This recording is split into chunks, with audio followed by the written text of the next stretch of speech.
Di nek sakniki titot niku artine gede. Oh. Nek titot gede, nek pas dia cilik apa? Nek Jadi dari liyane gawan iki ora tau ngono-ngono. Mboten ngaten niku. Nek karo Mbak Tatin goleke cengkok sing apik. Lek karo aku nek gender dibuanterke Mbak kaya nyindeni wong budhek ya lho. antara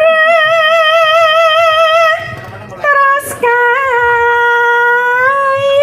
yen. Sing pakai saran sing paling penak.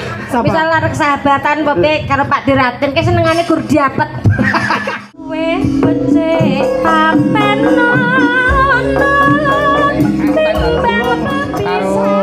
Mbak Tatin karo Mbak Eka prihatin ning sih gen tindak ning kiwa kotak kene. Monggo ya metara-metara. Turuk.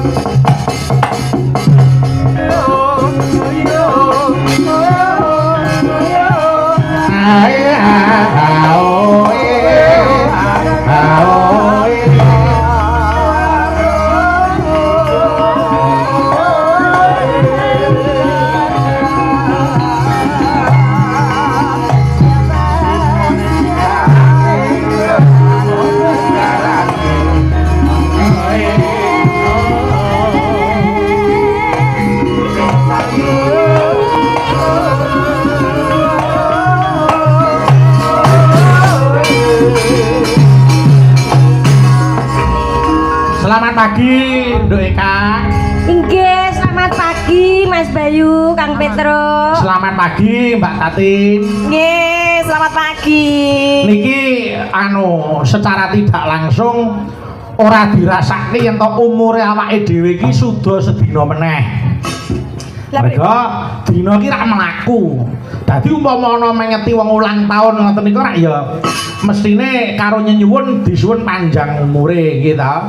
Mergo saben dina mlaku tegese umur saya suda kena kanggo pengiling-iling marang awake dhewe. Umur sing saya suda kuwi kudu ndang nekunke marang ibadahe kanggene awake dhewe kudu introspeksi ra ngono to Mbak Eka. Leres. Hari demi hari harus menabur kebaikan dan memperbaiki kesalahan yang kemarin. Contoh kaya Mbak Tatin kuwi lho Mbak Eka. Mbak Tatin iki piyaine tekun ya ta. Dalam hal nopo? Ya bab nggon nekuni marang profesine. Pesinden. Ayo no.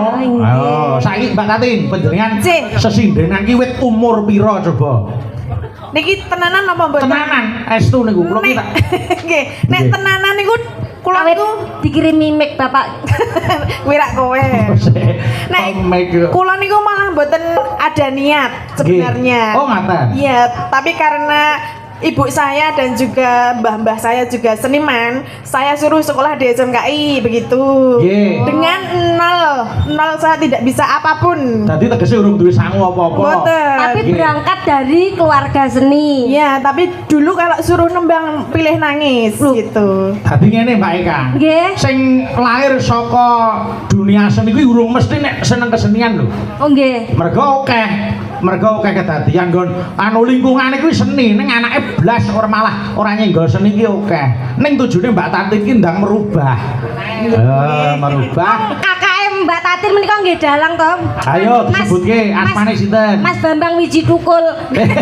Mas Bambang Wiji Nugroho. Nggih, menika Tukul Wiji seni iki saka. Tapi nggih karena dengan kita carane manut karo omongane wong tua terus melu apa sing digugu wong tua kuwi malah alhamdulillah saged dinggo urip. Alhamdulillah. Ning ya sapa sing ngerti, sapa sing ngira. Mboten namung jenengan Mbak Tatin. Pripun? Fahmi niku riyen ya dudu sinden. Loh, Bu Fahmi.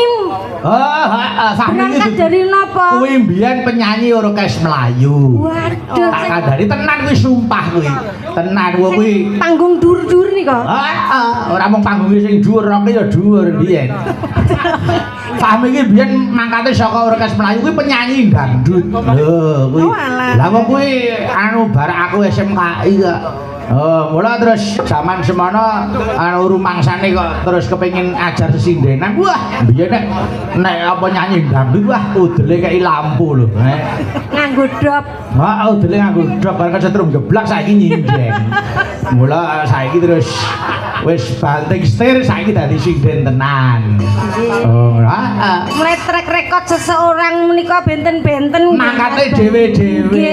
Heeh. Mula nek kaya Mbak Suci mbiyen ya cilikane ya wis kulino nembang ning nggon apa kuwi campur sari ngono kuwi wis tau ya ta. Nek kaya Ayu tengen niku ki ya sinden ya dalang. Lho, mergo bapakne ya dalang ngono. Dadi kabeh iki duwe riwayat dhewe-dhewe kaya Dini ya ngono. Kewajibane apa sing ditekoni dadi guru ning nyambine sinden. Oh ngono. Budar sini ugi menika Budar sini. Oh nek Mbak Darsini wis lahir wis berangkat gelungan kok ae. Kayak brol kanggo garbo wis gelungan. Pun gelungan. Mula saiki ya dadi senior ya kudu ditiru ketekunane Mbak Darsini. Nggih. Heeh.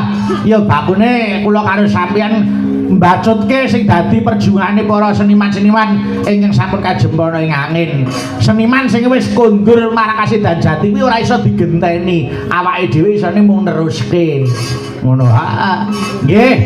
Yo saiki aku tak nyoba suarane Mbak Tati niki wae wonten sing ngersake sesideman. Menika saking Bapak Gunawan Soebul Bek kula sampun paring dawuh Mas Petruk. Pesen kula menika kathah. Rak mboten napa-napa to. Terus oh nggih mboten napa-napa Pak.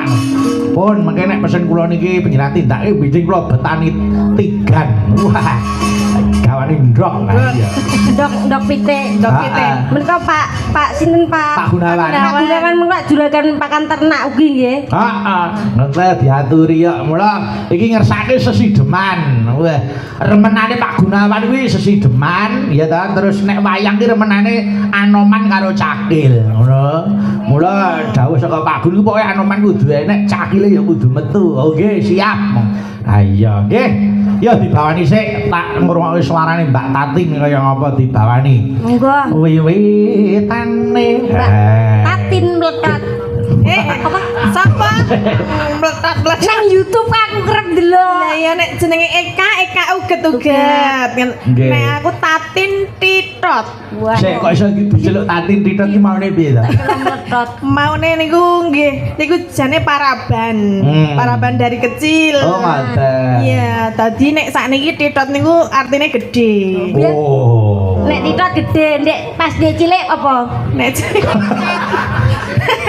Titi duit. Oh, kuwi. Wah, Parinto Titot tenan. nah ngono ya. Pak Rito kan malah ngel goleki kok. Apa nih? Kae kan Kok Ora waduh ngene angel blane. Kiai laris campur sarinan. Heeh, karya iki kok mung sakmene. Iya. Karo digudang ya. Monggo Pak. Kaya ngomong suara Mbak Tatin. Mbak Tati iki biyen nderek Masino Nugroho, Mbak Eka. Nggih, sintenipun Suwargi. Nggih. nggih. Terus Kinto Susmono ugi. Ora ya. Ten nggih. Wong kabeh tak sebut. Ayo, wis. Monggo Pak. Yo dibawani. Monggo. Wiwit maning Awak angger memel ngono kuwi selirane Pak Puh Ratin. napa nggih? Angger Pak Puh. Nek ngasto gampang selirane sing memel-memel. Nek jenengan selerane sing pripun? Ah, nek aku iki sing penting wedok urip kok. Karo sapi. Ya ora to. Oh iya. Handerek. Anderek sang peke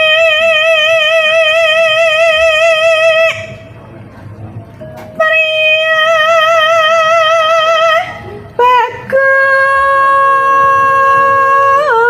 bagus. Ya, Ngapa? suwe ora ketemu aku karo kowe Mbak Yuku. Apa bar kemo tanganmu ireng kabeh. Iki jenenge kutek.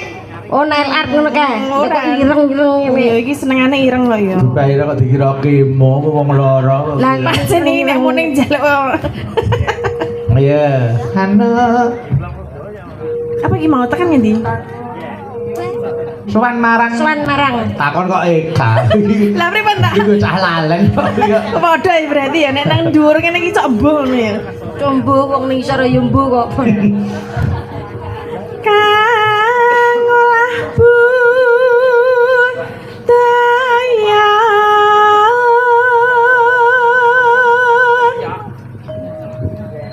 Aja dono, Mas. Alah. Sik jederek boleh perhatian terus karo Mas aku. Adate ora ngono ki Mbak Tati, adate ora ngono kuwi lho. Lagi. Mas, aku terkenalnya mek nirokke cengkok iki aku mesti mletre kan jenengan arep jenengan biasanya senengane saka dhuwur apa piye iki, Mak? Digoleke cengkok sing saka dhuwur kowe sajake golek perhatian karo Mbak Tatin kowe. Kowe nek nek ninting sing dadi liyane gawan iki ora tak ngono-ngono. Mboten ngaten niku. Nek karo Mbak Tatin digoleke cengkok sing apik. Kowe lek karo aku nek gender dibuanterke Mbak koyo nyindeni wong budhek ya lho. Lho. Sing ditutuki gembreke rek. Lho, Mas. Aku wong rondo apa piye kok? Ayo. Dinteng nganggo bumbung. Nggih, sing biasa mawon nggih, Mas nggih. Biasa, sing biasa. Sing biasa ra Arep ning kene koyo kenal sik. Kok caper aku. Nek anu kuwi sik biasa. biasa orang nganggo ndok, Mas. Iya. Oke. Aurane Mbak Tatin, Mbak. Ngapa? Wani dinkremi. Sowan marang Sowan menyang kutha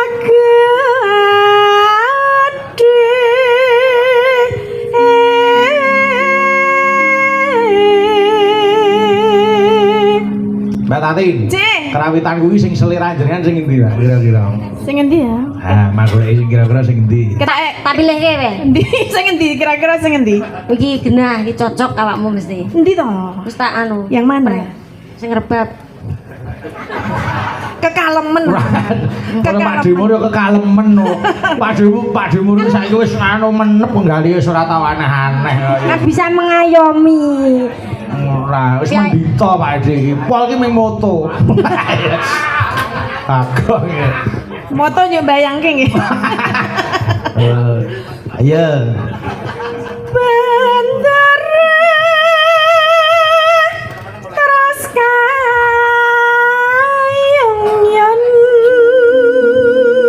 Ya. Selendang kuning kang saking wukir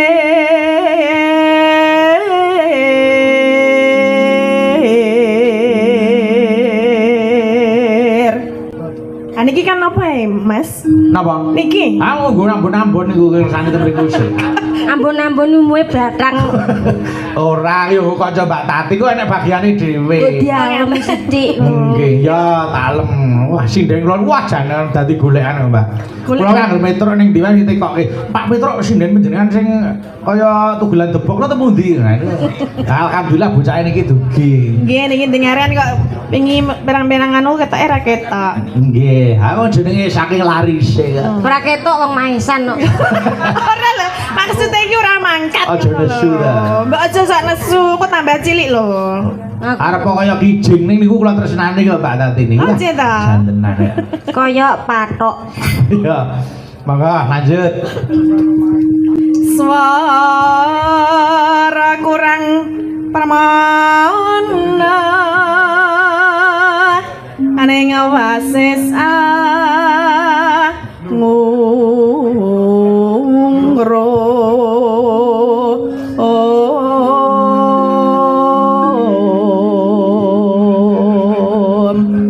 Manise saking manise janggute loro. ngece kowe iso nek lemu kaya aku awas ya. Oh, kuwi ada swara. Adane ada swara. Piyai iki nek Jlogro, ya ta Jlogro ki dobelan janggut kuwi suarane mesti kung. Ngukung. Oh. Cenene kaya kodhok niku nek ungkung niku nggih. Oh iya iya. Terus aku mbok padahe kodhok. Uga umpamane. Iki yo Ngopo? kabeh kowe nggo ransel barang. Iki Aja ta. iki mono puno. Nek iki ora iki kuro. Rinto kabeh kuno ya. Ngungrum. Ngungrum marang Bendera Nenek. Dia Sulestya pijer ngincangake alih Tresno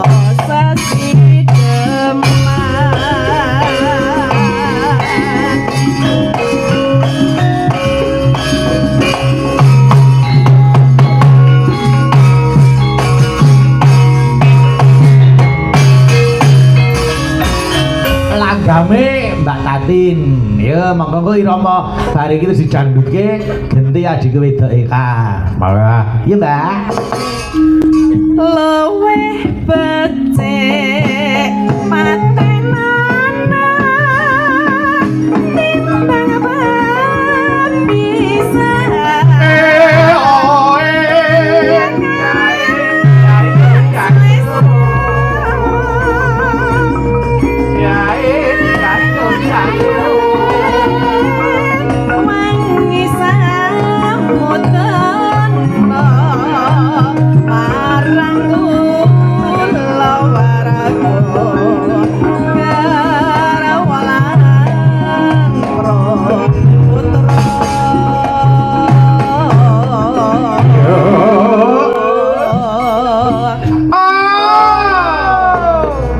Ya ben kenal karo kanca-kanca kerawitan abdi sik. Nggih. Lho nek wis kenal rak ya wis ora duwe rasa ewuh-pekewuh.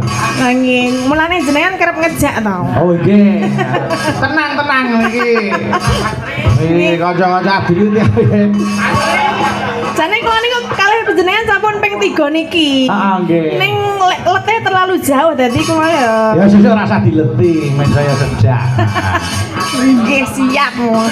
Nggih, dadi sampean kudu ngerti anu watake kanca-kanca siji lan sijine. Oh, sing nylentem Master iki kaya ngene piyayine. Oh, Jeng. Pak De Mangun. Yang mana? Sing ngegom Pak Mangun nika. Halo Pak Mangun. De Mangun. Nggih. Terus sing ngenong Mas Teguh. Halo Mas Teguh. Nah, piye bagus-bagus ta kerawitan kota diatur iki. Bagus-bagus. Nggo sing gemung nika Mas Catur karo Mas Agil. Nek Mas Catur niku meneng nggih. Nggih. Sing pakai saran sing paling penak. Sapa? Bisa larek sahabatan Bapak karo Pak Diraten ke senengane gur diapet. Maksudnya bikinnya Ora usah nukoni sing aneh-aneh. Pokoknya akhirnya mangkal kayak diapa terus dianggap wah perhatian kayak gini. masa diapet Kon niku tok. kok bola bali ngono to? Apa wis dol saja? Kula namung Ya ta. kula namung tanglet lho. Ora wonten. Nggih, Mas Agil sing demung siji nika sing nganggo tindik nika. Oh nggih. Terus ya jere nika Mas Pandu. Iku arep bocah enom ning meneng-meneng kabeh niku ora tau aneh-aneh. Nggih, ketoke ya meneng ketoke lho. Ya diatur iki. Terus nika setunggal saron nika Mas Dodo nika saking Wonogiri nika. Wah. Nika ya pimpinan kerawitan putri. Oh nggih. Nggih. Nika juraganin body. Lah ngapa kok body? Lho, saben-saben mesti nawani body. Anu teko nduk duwe sampo sing ora pedes ora. Sampun Ora ngerti aku. Saiki ganti ban nyamuk saiki. Ganti autan. Autan terang. Wah aneh-aneh to pokoke. Pokoke warna-warna. Warna. Oh alah, gawane werni-werni nggih. Nggih, enten diatur, ya. sing hand body, enten diapet, enten autan. Nggih. Pokoke enten grup sing pendhita-pendhita enten, terus grup sing miskin-miskin niku ya. Masa grup miskin bareng. Pokoke ana iki gawane pancing genah miskin niku. Genane kok marah diarepi sing wedok ya. Yo, lanjut, monggo. Liwat gincanging alismu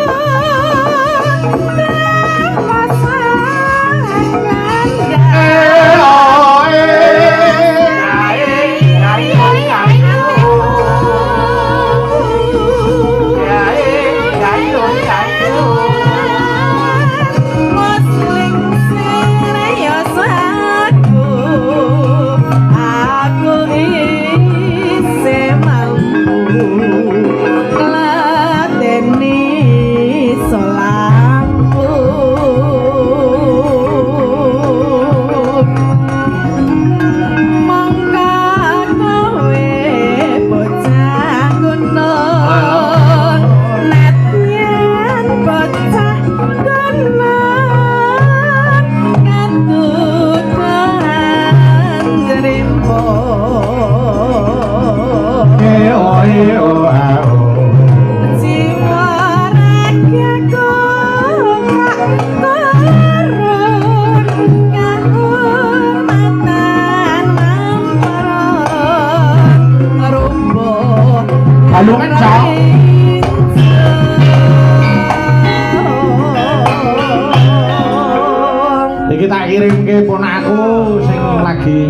Aming ngeling ning omah. Heeh. Mas Aryan terus karo Mbak Galuh nggih ngancani melek. Heeh. Monggo, yuk Mbak Tadin lanjut. Urip ana kota gede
urip ana kota gede wis tak kake masalah isine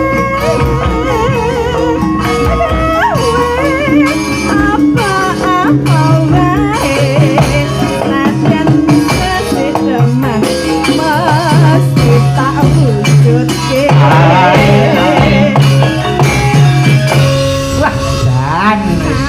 Gandrungke tenan suarane Mbak Tata iki gandrungke. Cengkoke prasaja ning wah temembel. Ha iya. Membel Piye sing ora neko-neko ya ngono kuwi. Heeh. Nggih, muga-muga awet to suarane tetep awet to apik, tetep awet to kondang. Amin. amin. Mbak nanti lenggah mriku sik aja pindah ya.